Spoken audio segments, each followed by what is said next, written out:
every soul, the women, the children, the old, and all your knights and soldiers, and your queen. Your king, such as he is, I leave to you, and what God will make of him. No one will be harmed, I swear to God. The Christians butchered every Muslim within the walls when they took this city. I am not those men. I am Salahuddin. Salahuddin. After the true Salahuddin went back to Damascus, and the narration mentioned that one wet day he went to visit the Hajis, and when he came back it was cold, it's wet. He became ill, and every day his state got worse. And Al-Imad mentioned, I was with Salahuddin when he was ill. He says, by Allah, every time Salahuddin became more ill, it was as though his trust in the rahmah of Allah just increased. He said the weaker his body got, the stronger his trust in Allah became. And even in that state, Salahuddin couldn't go to the masjid anymore. But he insisted on praying salah with Jama'ah, and they would bring an imam, they would help him up, and he would pray salah in Jama'ah. On the 9th day, Salahuddin became unconscious, and Shaykh Jafar mentions that I was reciting the Quran by his bed, and when I reached the verses, Wallahu la ilaha illahu alimul ghaybi wa shahada, He is Allah and no Lord besides Him, the knower of the unseen. He said Salahuddin had been unconscious for a while, and I heard a faint voice saying, Sahih, you have spoken the truth. And he mentioned, for 3 days I recited the Quran by the bed of Salahuddin. And he said, on the final day when he passed away, I reached the verse, La ilaha illahu alayhi tawakkaltu. There is no God but Allah, and upon Him I trust. And I saw Salahuddin's face become radiant, and he recited the Shahada, and he left this dunya. And Ibn Shaddad mentioned that this was the greatest calamity to befall the Muslims since the demise of the Khulafai Rashidun. Ibn Shaddad mentions that many times I had heard the saying that I wish I could die on his place. And I always thought that this was an exaggeration.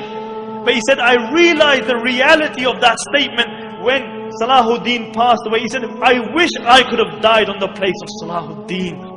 And Abdul Latif, the famous physician, says that he was mourned like a prophet because everybody loved him. The good loved him, the bad loved him, the Muslims loved him, the non-Muslims loved him. Everybody loved Salahuddin. And what did this king leave behind him?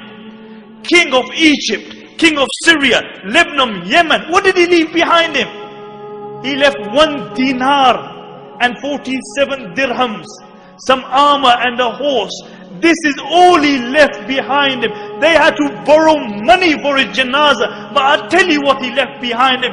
He left a legacy behind him.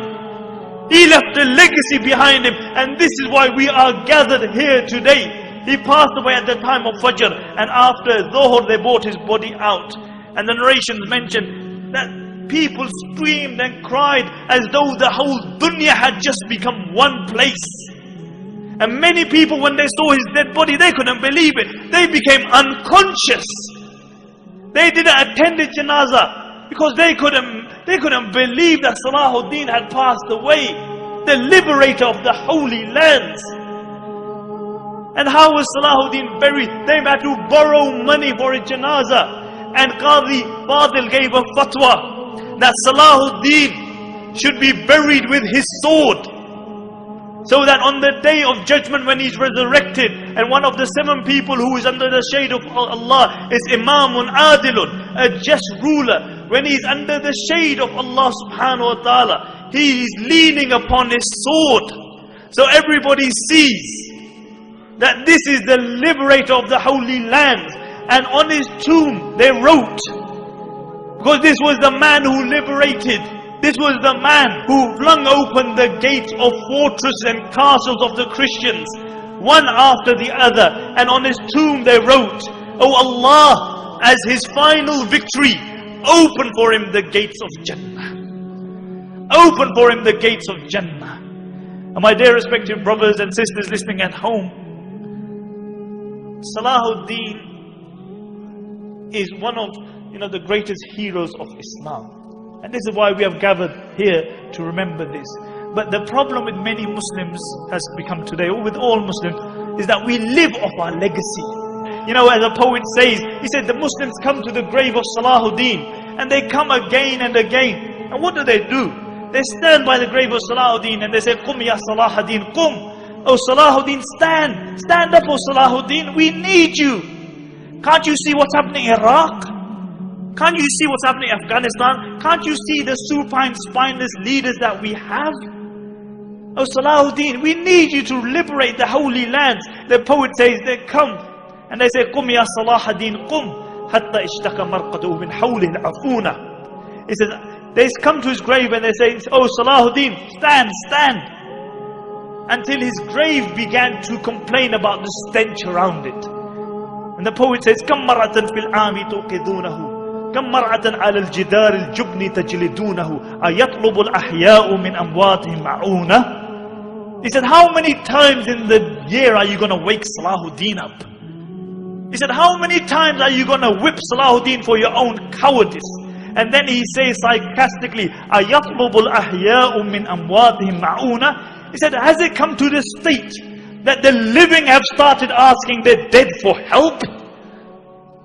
The living have started asking the dead for help. Nobody aspires to be a Salahuddin.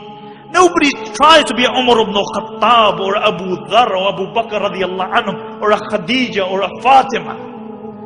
Nobody aspires to be like them. We live off our legacy. We remember these people, but none of us aspire to be like them. We can't be cowardice because we believe in a hereafter. You can't celebrate the life of Salahuddin and Umar ibn Khattab and then be cowardice yourself.